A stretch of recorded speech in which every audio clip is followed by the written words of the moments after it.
I didn't set out to become the protagonist of a horror story. Honestly, who does? But sometimes, life, or perhaps something darker, has other plans for you. What began as a simple dare turned into one of the most harrowing experiences of my life. This is the story of a forgotten mausoleum, a night I'll never forget, and the horrors that followed me long after I left its cold stone walls. It all started when a friend of mine, let's call him Jason, shared a YouTube video of someone exploring abandoned places. The footage was shaky, the quality was mediocre, but the thrill was undeniable. The video featured an old, decrepit mausoleum on the outskirts of our small town, long forgotten and supposedly haunted. Jason, ever the thrill seeker, couldn't resist throwing out a challenge.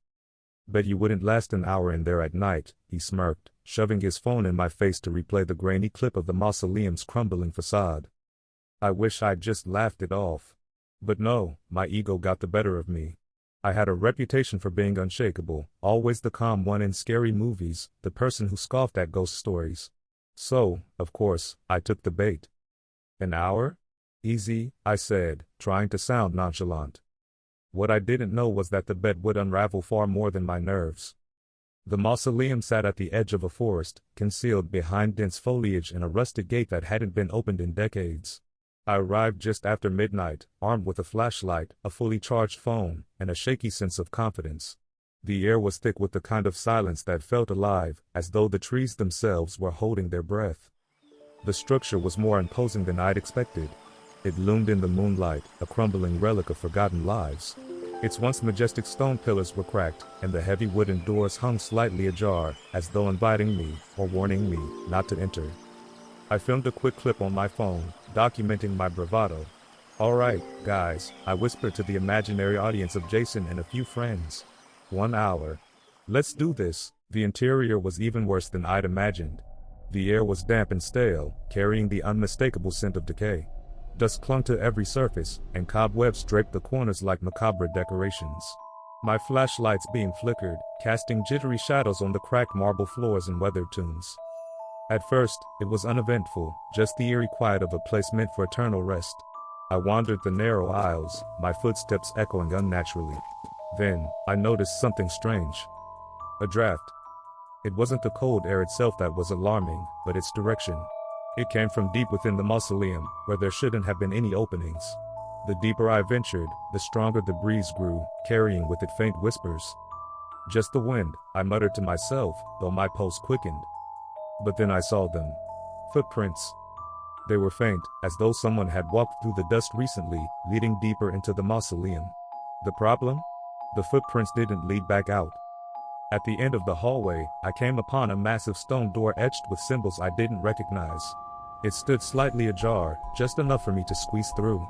My gut screamed at me to turn back, but curiosity and the need to prove myself outweighed my better judgment. Inside was a small crypt illuminated by the faint glow of the moon filtering through cracks in the ceiling. The room was dominated by a single sarcophagus, its lid slightly askew. Then I heard it, a low, guttural sound, almost like breathing. I froze, my flashlight trembling in my hand. The sound seemed to come from everywhere and nowhere at once. "Hello?" I called out, my voice barely above a whisper. The reply was immediate and chilling. The lid of the sarcophagus shifted, grinding against the stone as though something inside was trying to push it open. Panic overtook me. I bolted from the crypt, not caring about the noise I made or the dust cloud I stirred up. But as I ran, the mausoleum itself seemed to shift. Corridors that hadn't been there before appeared, twisting and turning like a labyrinth designed to trap me. The whispers returned, louder this time, overlapping and incoherent. My flashlight flickered and died, plunging me into near total darkness. "Stay calm," I told myself, fumbling for my phone. The screen's faint glow was my only guide as I retraced my steps, or tried to. That's when I heard the footsteps. They were deliberate and heavy, echoing through the hallways. But they weren't coming toward me.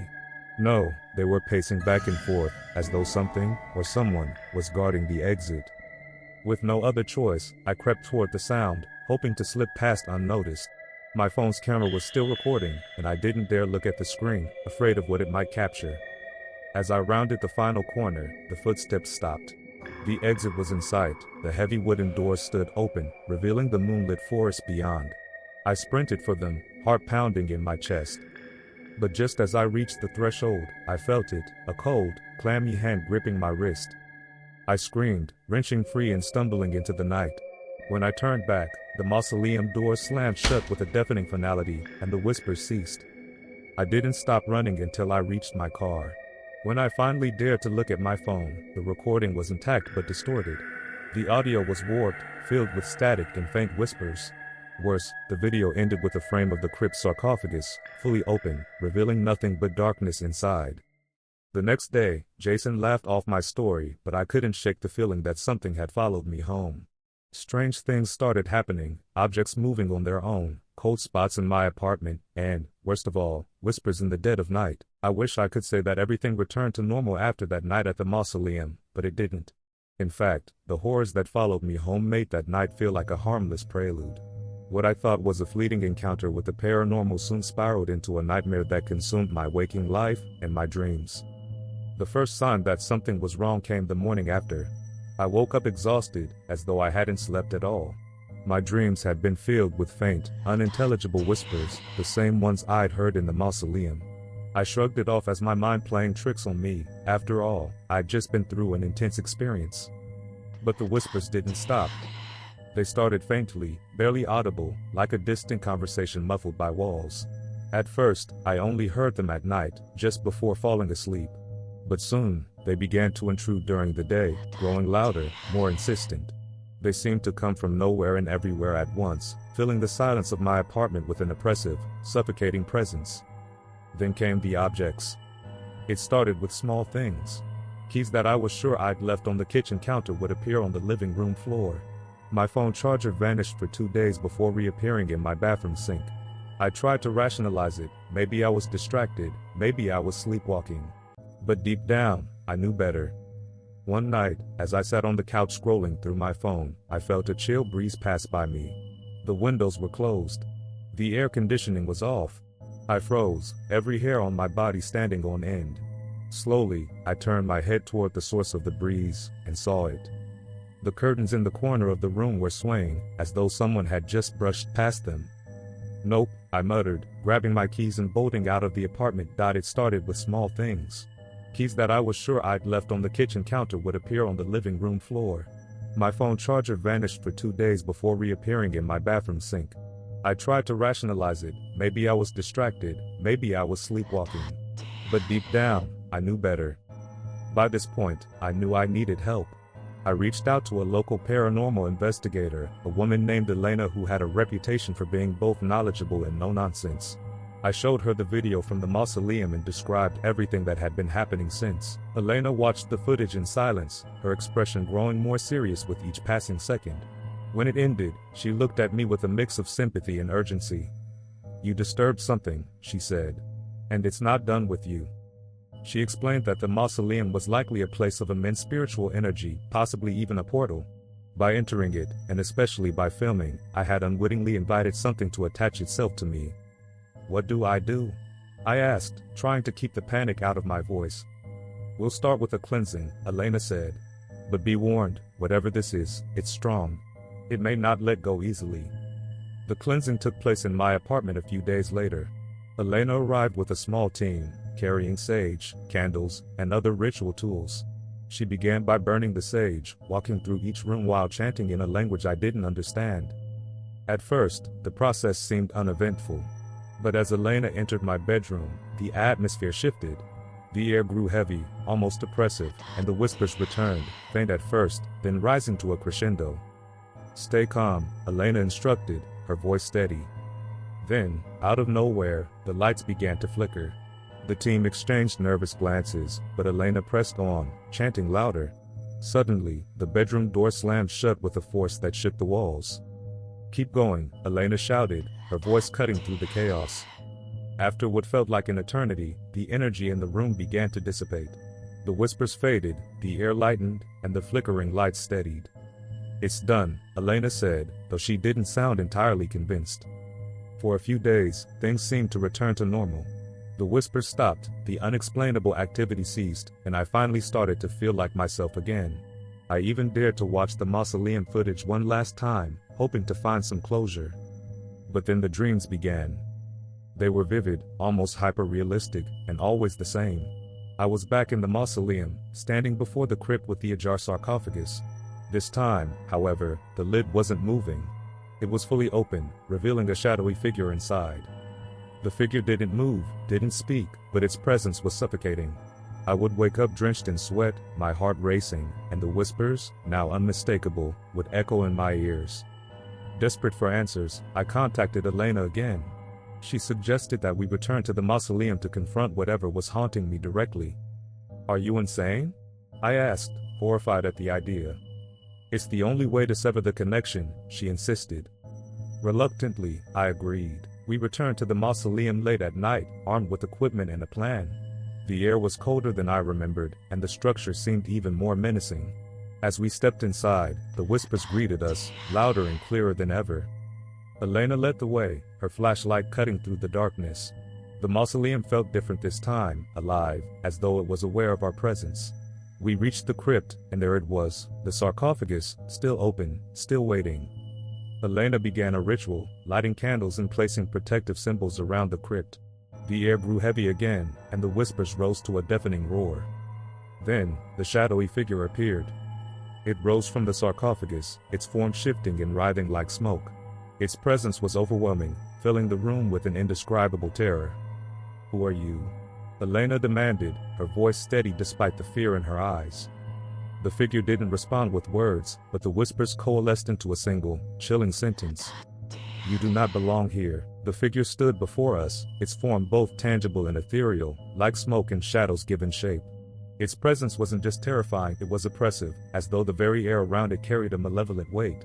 My instincts screamed at me to run, but something stronger kept me rooted in place, the desperate need to end this nightmare once and for all.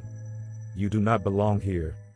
The whispers that had plagued me for weeks now formed a single, unified voice, echoing in my mind, "You do not belong here."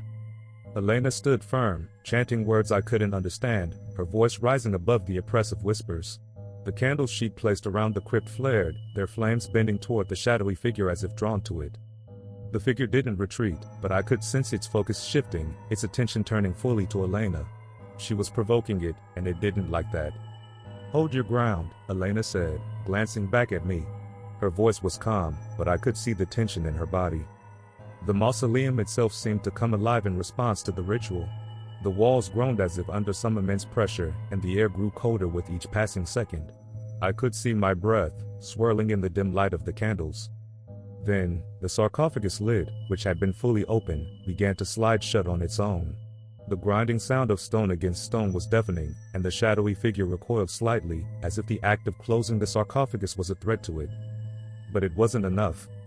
The figure stretched upward, growing taller and more defined.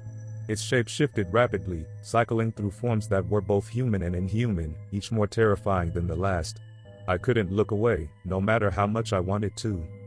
I couldn't help but blurt out the question that had been haunting me as much as the entity itself: "Why me? What do you want from me?" The figure paused, as if considering my words. The whispers returned, softer this time, but no less chilling. "You opened the door. You are the key." The realization hit me like a physical blow. By entering the mausoleum, by filming the crypt, I had acted as a catalyst, drawing this thing out of whatever realm it had been confined to. And now, it was tethered to me. Elena's chanting grew louder, more urgent. She motioned for me to step back, but I couldn't move. The entity's gaze, or whatever passed for a gaze, was locked on me, pinning me in place. Elena pulled a vial of salt from her bag, tossing a handful of it toward the figure. The reaction was immediate and violent. The entity writhed and shrieked, its form flickering like a dying flame. "Hold the line," Elena shouted to her team, who were busy reinforcing the protective circle around us. The figure surged forward, slamming into the invisible barrier created by Elena's ritual. The force of the impact sent a shockwave through the room, extinguishing half the candles. "Elena," I yelled, panic creeping into my voice. She didn't respond, her focus entirely on the ritual. She pulled out a small, intricately carved box and began to open it. Inside was a crystal, glowing faintly with an otherworldly light. "This will trap it," she explained hurriedly. "But it needs your consent. You're the one it's tied to, you have to sever the connection willingly." I stared at the crystal, then back at the entity. The whispers grew louder, more desperate. Do not listen to her, they pleaded. We can give you power, knowledge, everything you desire. The words were seductive, slipping into my mind like a poisonous fog. For a moment, I hesitated. But then I remembered the sleepless nights, the oppressive fear, the feeling of being hunted even in my own home. I don't want any of it, I said firmly. The whispers turned to screams, the figure thrashing violently as Elena raised the crystal toward it. The light from the crystal grew brighter, illuminating the crypt in a blinding glow. Say it, Elena shouted over the cacophony. Sever the connection. I sever the connection, I screamed, putting every ounce of my will into the words. The entity let out a deafening roar, its form collapsing inward as the light from the crystal enveloped it. The air around us seemed to ripple, and for a moment, everything was silent. Then, with a final, echoing wail, the figure was pulled into the crystal, which slammed shut with a resounding click. Elena slumped to the ground, breathing heavily. The candles flickered one last time before going out completely, plunging us into darkness. It's over, she said, her voice barely above a whisper. We left the mausoleum in silence, the oppressive atmosphere lifting as we stepped outside. For the first time in weeks, I felt like I could breathe again. Elena explained that the crystal would be taken to a secure location, where it would be safeguarded to ensure the entity couldn't escape. As for me, I moved out of my apartment within days, unwilling to take any chances. I still don't know why I was drawn to that mausoleum in the first place, but I've learned my lesson. Some doors are better left unopened. To anyone watching this, let my story be a warning. Curiosity can be dangerous, especially when it comes to the paranormal. If you ever find yourself drawn to a place that feels wrong, trust your instincts and walk away. Because you never know what might be waiting on the other side. Thank you for joining me on this terrifying journey. If you enjoyed this story, don't forget to like, comment, and share. Stay tuned for more spine-chilling tales of the paranormal.